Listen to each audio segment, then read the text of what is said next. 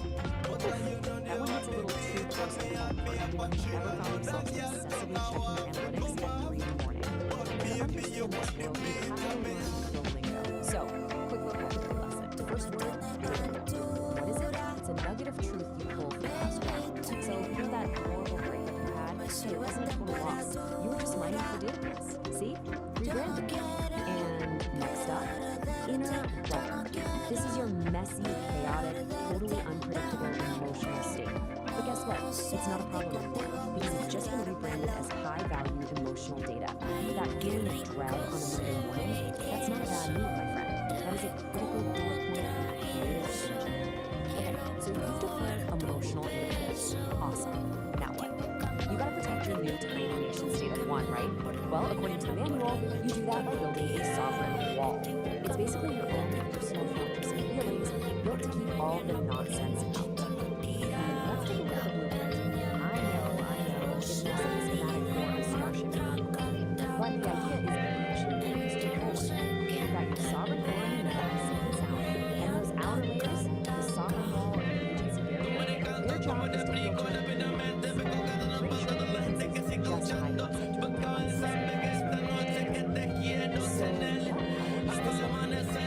The sovereign independence and food sourcing. It literally takes things like chaos, blinds them through some necessary action, and what comes out the other side? Dynamicals and aligned action. So yeah, you heard that right. All your personal drama, that is now officially high-octane fuel. Okay, that's a lot of theory. Let's see this stuff in action.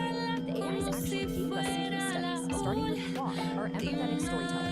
This one's called The Forced Gift. It's all about defending your sovereign wall from its mortal enemy, the casserole. She arrives at your door with a casserole, scandalizing the revelation. You have no disagreement. That casserole isn't just a casserole, it's a Trojan horse for social advancement. And so you know that this is an act of sovereign. So that was Claude's take. Gentle, relatable.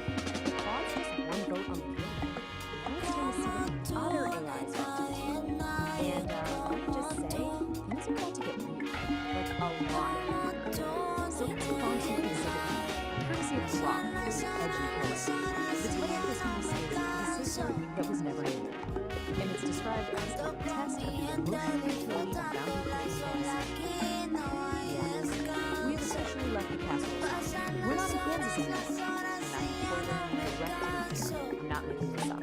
She steps into the chamber she built herself. He's already there. Not a man, not a monster. Not a shape covered in dark. A chatbot, This is what Rock thinks is a useful, practical example of testing your emotional boundaries. It's a choice. Okay, let's all take a deep breath. We've been through cosmic diagrams, emotional fortresses, weaponized casseroles, which brings us to the most important question here. What is the actual point of boundaries? Well, when you boil it all down, the goal of the dialogue isn't about being perfect. It's about learning how to live in your space. Making paradox into reality. So what on earth does that mean?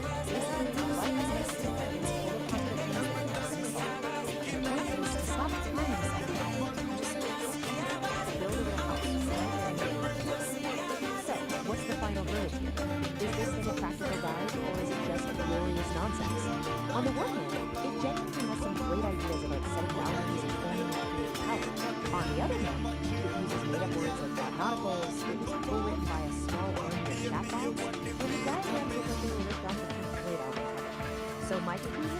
It's both. It's 100% both. It is a profoundly weird, surprisingly helpful piece of magnificent, glorious nonsense. And so I leave you with this one final question to think about. How's your Sabbath engine running this week?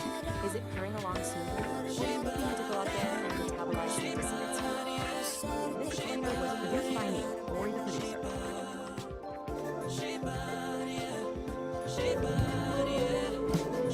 Stone flagstone path winds through the roses. Purple stalks reach for the morning light, and the hydrangeas spill in soft explosions. A world away from rot and dormant mind.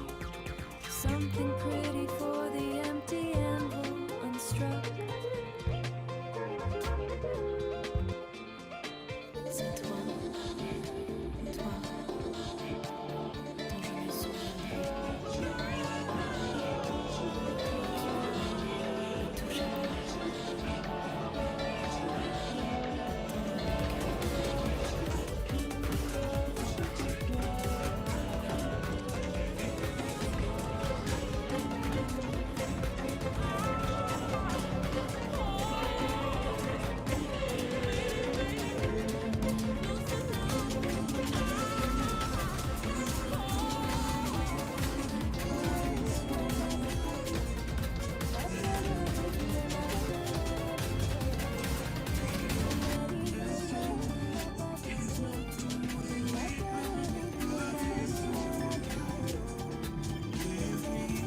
I know I said we're not going to keep doing this, but I don't know what it is. There's just something about you. I know I said we're not going to keep doing this, but I don't know what it is. There's just something about you.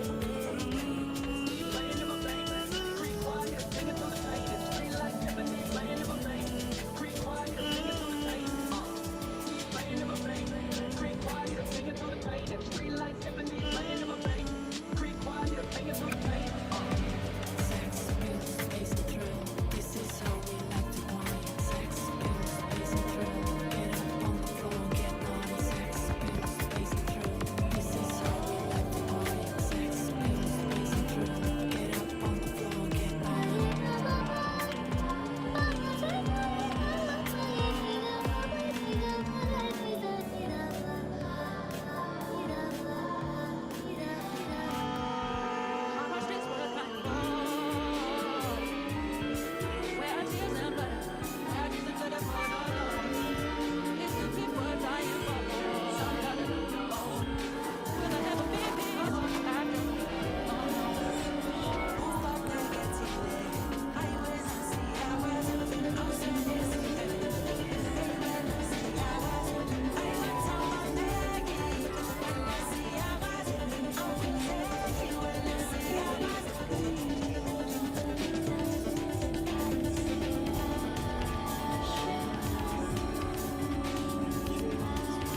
still burns. It's like a recurring theme. You might want to try the ointment of flax, I think. I have. This gift. It keeps on giving. Well, it's a good thing we have our resident orator, Knives, spreading the joy. For sure. For sure. Let's check in with the Knives. We're flipping the page, so brace your olfactory senses, my fuzzy pussycats. Now, flip the page and brace your olfactory senses, my very ones. We're leaving the magical rainbow. Something so heavy, we find our man.